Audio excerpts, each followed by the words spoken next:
Hello, beautiful moms and entrepreneurs. My name is Charisse Walker, and I'm your host of the Unbreakable Mompreneurs podcast. This is a place where we come together to learn, grow, and inspire. So sit back, relax, and let's get started. Hello, Unbreakable Mompreneurs. My name is Charisse Walker, and I'm your host. And today I'm here with Melissa Mckenzie, and she's the owner of Carbon and Clay. She's the mother of 5, and she is going to teach us how to build our list. And we all know that if we have an online presence, that we absolutely need our list.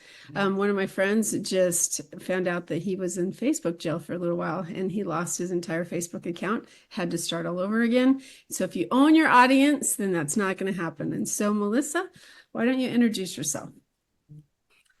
Yeah, I'd love to. Thanks for having me. I am Melissa Mckenzie, the owner of Carbon and Clay, and we live in Alabama. I'm a mom of 5, 9, and under. So I only work a few hours a day, which means that I really do rely on my website to do most of the heavy lifting for me. And I've had so many friends, same thing, same story, where they have a ton of followers online. They make a lot of sales through social media, and then they get hacked or something happens and they lose their account and they have to start all over. And one of the main ways that I build email lists is through my website. So if you have your lead magnet in the right place, and there's different places that we can put it on your website and really kind of lead people to it, then we can be building our list organically with the traffic to our site. And so I really help all my clients make sure that their website is set up to be closing out the sale, collecting the leads, getting the next sale for them so that they don't have to rely on social media so much. That is fantastic. And you always you can do your social media, but drive it to your website, right? Exactly. They kind of work hand in hand. Yeah, absolutely. So, mother of 5 with 9 and under, more power to you. I have 6 or 24 to 9, so there's always a gap. That's a lot. Especially now I understand when you said this summer, it's tough. Yeah. Yeah.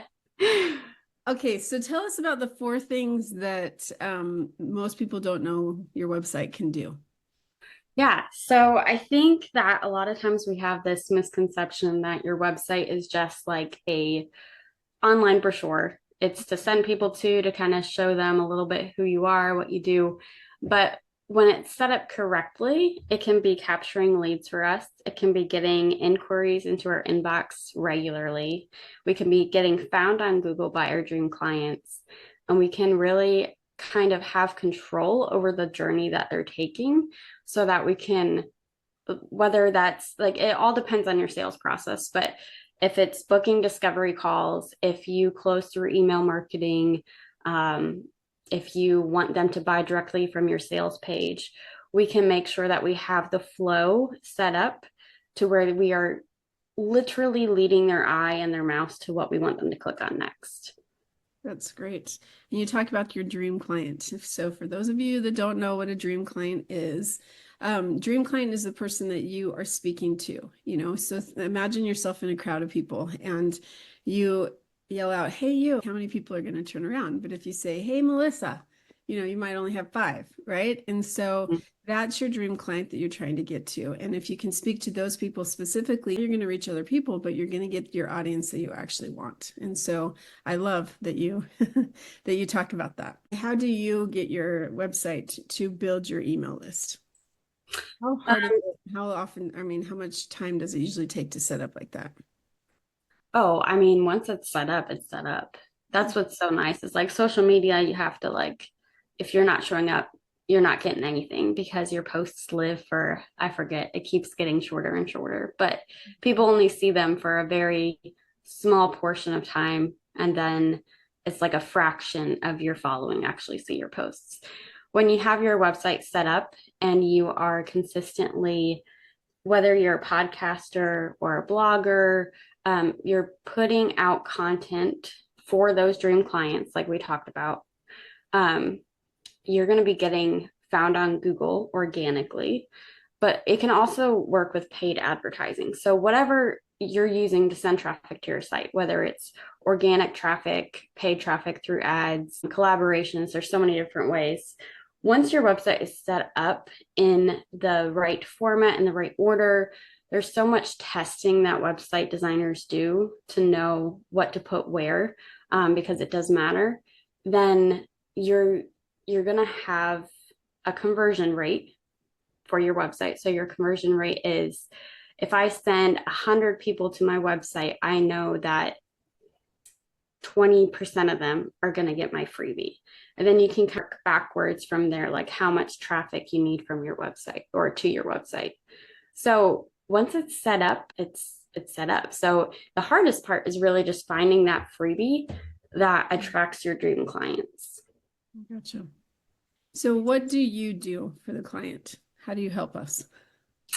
So I do a lot of website redesign. So if someone's been in business for like 3 to 5 years, usually a lot of times our business has kind of shifted or pivoted.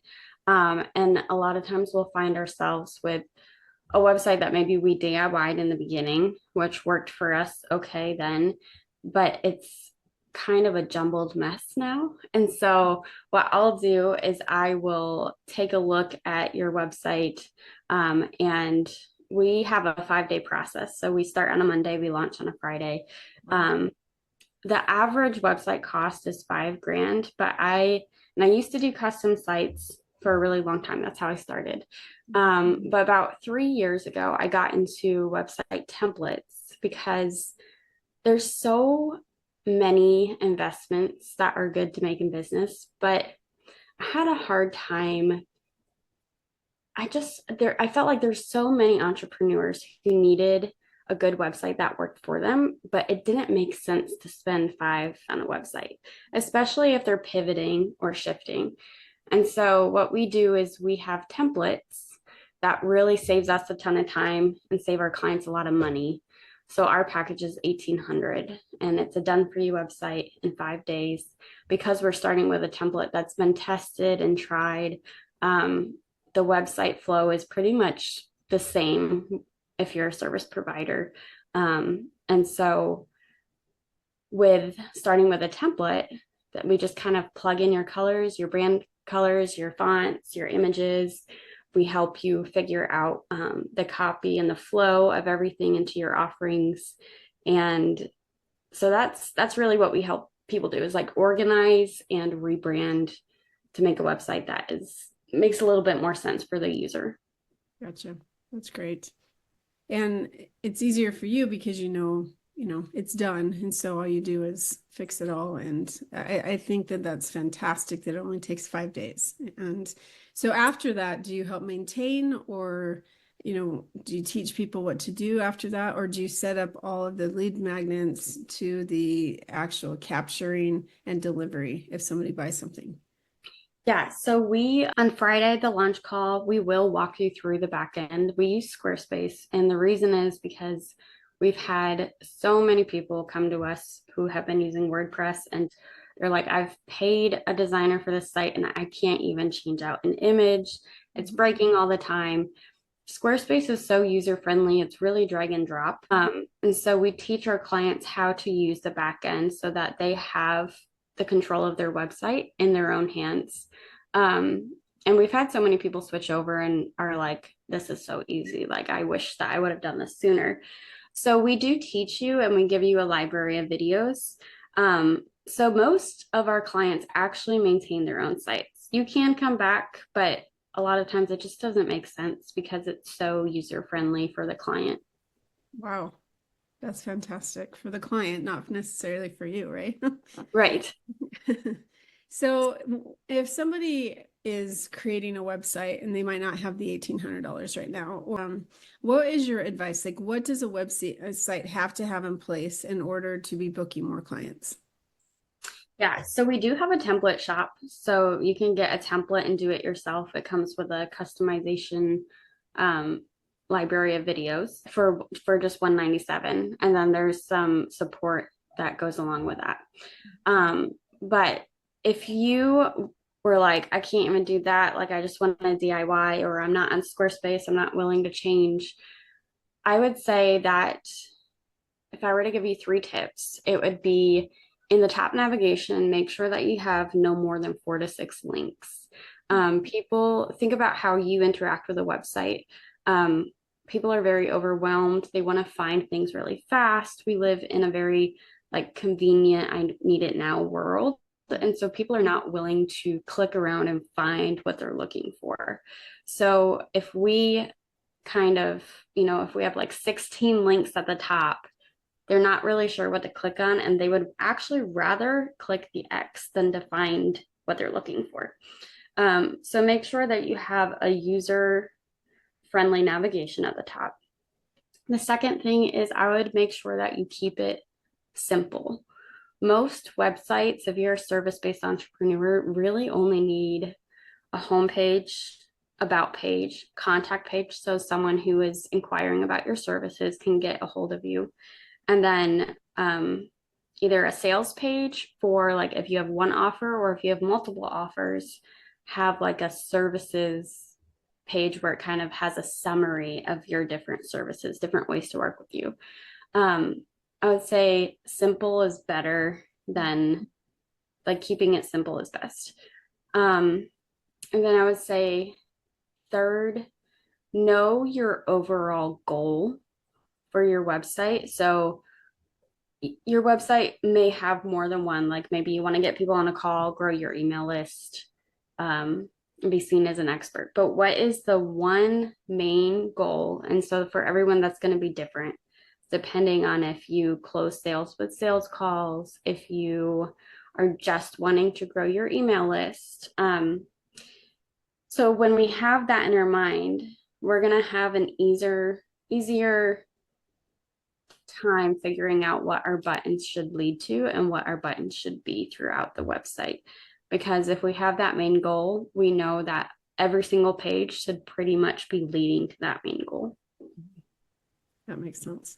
That totally makes it easy. And I think Yeah. it goes back to just like when you're starting a business, what is your goal? What are you wanting to accomplish? Who's Yeah. your customer? Who are you trying to attract? And it has to make the same sense in a website. You need to know what your goal is. I love that. And you broke it down really easily, because I'm thinking of all the different websites I have. I'm like, yeah, I probably should redo that. So how do you balance motherhood with business? Because it's a struggle sometimes. Yeah. So I, on average, work about 3 hours a day. And I know some people are going to think that's crazy. Like, how do you run a business like that? I will preface that by saying that I've been in business for 11 years now. So I have really kind of honed in and learned what my best task, like ROI tasks are, like my best return of investment. When I sit down to work, I put my phone on silent, turn it over. Like I know what my list is for that day, and I just work through it as fast as possible. And if it's not done, it's not done. And I do it the next day. I mean, obviously, some things like client work and um, tasks like have to get done. So I have just a boundary for myself as my kids are little. I typically only work if a babysitter is here, which I have 2 days, like they come for like 3, 4 hours at a time, 2 days of that. And then when my little one is napping or the kids are in bed. So it is like a sacrifice of, instead of watching Netflix when the kids go to bed, choosing to work on my business instead. But it really just kind of separates my business brain from my mom brain. And so when they're awake, I'm present with them, and I have a lot of systems in place, and I have some people on my team now that help me. So I would say it's definitely possible, but it's like it's a daily thing that you kind of have to choose and make sure that you're not putting too much on your plate. That is fantastic advice, because as a mom, if you choose to have children, you only have them one time and you only get one shot. You know, you don't get a do-over, which I wish sometimes I could have a do-over, but it really is that time where you have to prioritize what's important to you. I was listening to a podcast on my run this morning, and listening to somebody who has been married 3 times. And he said the first 2 times, I will be honest, my life was about building my company, building my brand. And my wife, or my wife's the first 2, they wanted to be on a farm and they wanted to be able to be at home and have a family life. And he goes, that just wasn't me. And so when we realized it was so polar opposite, it wasn't going to work. And so I think that that's one of the things that you have to really sit down and think about before you choose to have children is, what type of a mom do I want to be? Is it someone who I want that for the, so I can say I have kids, or do I want to actually be a mom and be present with them? And then decide what your profession is. And that is the whole goal on this podcast, is to be able to decide, if you want to be that mom that wants to be present with your children, kid, let's learn exactly like you. You're the perfect example of that, of learning to balance that in a way where you can be present with your kids, but there is a way to still make it work. And creating systems and processes and setting boundaries for yourself. It is a daily choice, you can put schedules, but your kids, things come up, and so making sure that you're able to figure that out, and especially during the summertime. Oh yeah. Yeah. I had a remote job for a while, for the first time, because we actually I got married a week after I graduated college, Oh, was very career minded, and then we had twins yep. within like they were honeymoon babies. Oh, wow. And so I never went to have a career. And a year and a half ago now, maybe 2 years ago now, I was looking for a remote job. Things had changed after COVID. There's so many more options to work from home, because we were raising money to adopt our 5th and final child. And I got a creative director role. And even though I was working from home and they said it was flexible hours, it was not the same as running a business. Like, you can't just cancel a call because your kid gets sick. Whereas like when you're running your own business, there's so much flexibility. Like, yeah, it's disappointing when that happens, but there's so much more flexibility with setting your own schedule, to where I usually have so many calls that I do a day. Like, I won't do any more than 2 typically. And just like having the flexibility to do that, running a business is, I've recently left that job in the beginning of this year, and I thought that was my dream job. And then I got into it and I was like, this is terrible. Like, this is so much pressure. I don't know how both parents work all the time. Like, I don't know what you do during summertime and, when they get sick. And so I'm really blessed to be able to do what I do from home and be able to really put my kids first. Yeah. And I think also, when you work, you give your all and everything. Like my husband, a couple weeks ago, shows up to work, and luckily he'd worked like 37 hours that week, so he only had 3 more hours to go. But he got called into the office, and he's a contractor, like a contract work where he works for somebody else, but he's hired with this company who's contracted with this, and they just said, nope, we don't need you anymore. And you're like, oh, okay, and so as a business owner, I go, okay, let me figure this out. How much are you making? I need to make up for that until he can get another job, because he hates what I do. And so, I'm like, come to work with me. He's like, no. But it's easy to sit, okay, I need to just ramp it up and figure out what else to do until he can get the job that he wants again. And so there is that flexibility where sometimes I'm going to have to work a little more, but I got to be honest, I love him being home. He's doing all these projects that we've needed done since we moved into this house. And so I'm like, honey, it's okay. And so, but there's always, I always call it the season of life. And there's different seasons of your life, and figuring out what works for you. Maybe right now it is where you're working 40, 60, 80 hours a week because that's what you want to do. Or maybe it's working 3 hours a day, It varies for every single person, but finding out what works for you and being true to yourself, being true to your family, That's what's most important, I think. Yeah. So Yeah. And it's so hard to keep that in perspective, but it's like I said, it's like a daily right. thing. You may mess up one day and then the next morning's a new day and you can be like, okay, I'm gonna, turn my phone notifications off and do what I say I'm gonna do. Yeah, very true. Okay, so I know that time's short because you have to get going, but my question to you is I want you to imagine yourself at the park, which I'm sure you can do that very well right now. And so you go to sit on a park bench, and right next to you is a pregnant mom for the first time. And so, it doesn't have to be like a brand new mom, but what advice would you give this mom, knowing what you know now as being a mom? What advice would you give her if it could be anything? I would tell her that I hate the saying the days are long, but the years are short. So I would say it in a different way. I would say that it's not always going to be like this. It's not always going to be like this because when you're in those toddler years and it's your first time around, you think that is your life for eternity. And it's not. Like you wake up one day and realize you have 9-year-olds and like it's different now. So I would just encourage her that the tough times do not last forever. Right. And if you're like me, add another 9 years to that and your son just graduates, and it's literally the blink of an eye. And it's hard. It's hard to realize you're not going to have those kids anymore, like in your house. So cherish those moments. Yeah. Well, if somebody wants to get a hold of you, how do they find you?